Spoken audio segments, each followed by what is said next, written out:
Good morning, good evening, wherever you are.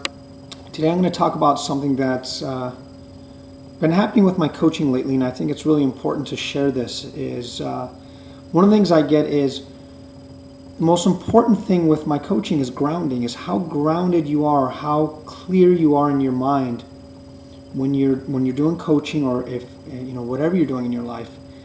And one of the questions I get with my coaching clients is, well, what do you do when your husband or wife is not grounded? Or what do you do when your coworkers aren't grounded, or your boss, or they drive you crazy and it's driving me crazy, and how do I get them to stop? Or if you're a coach, I've had coaches say, well, how do I get my clients more grounded? Because sometimes they show up crazy and it gets me all like flustered. The answer to that may not be what you think it is. The answer to that is, there is no other way to get anyone else grounded, number one. Number two, the best thing you can do is get yourself grounded first. Because think about this. I had someone that was saying they're going crazy because they couldn't get their client to be grounded.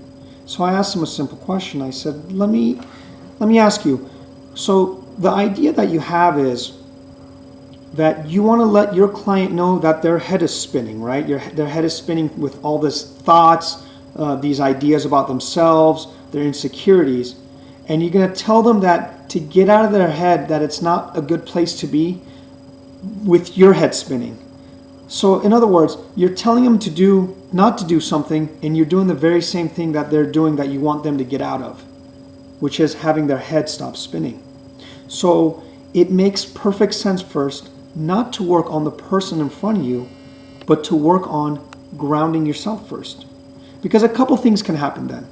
If you ground yourself first, okay, then the other person who's not grounded, or may not be grounded right now, a couple things can happen. Number one, it won't bother you as much, which is good news. That's a good start, that in their lack of grounding, at least you have a peace of mind. Okay? Let's say that they say to you, well, they've been like that for years. I don't think they're going to change. Well, wouldn't it make more sense if they're like that for years for you to have your peace of mind? For you to have your grounding? In other words, would it make more sense to join them in their unclarity and get frustrated? Or would it be possible for you to be grounded and maybe see more of the world that they're not seeing? Because if you start to see more of the world, you will have a sense of calmness and peace of mind. And if the other person, whether it's your client, your husband or wife, wants to join you, at least they'll have access to what peace of mind will look like. And that's a great place to start. And it occurred to me right now, that's what it means, peace of mind. You're actually giving them a piece of your mind. You're giving them a piece of your clarity, a piece of your inner wisdom, this source that's available at all times. And the way that they can get a piece of that is if you have that piece available in you.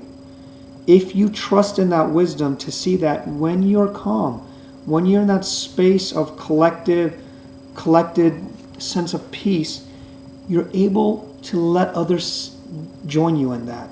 It's like letting your light shine. And if you think that the other person's light is dim, and the way that you're going to show them it's wrong is by dimming your own light and covering your own head with more thinking and the wheel spinning, it's not going to work.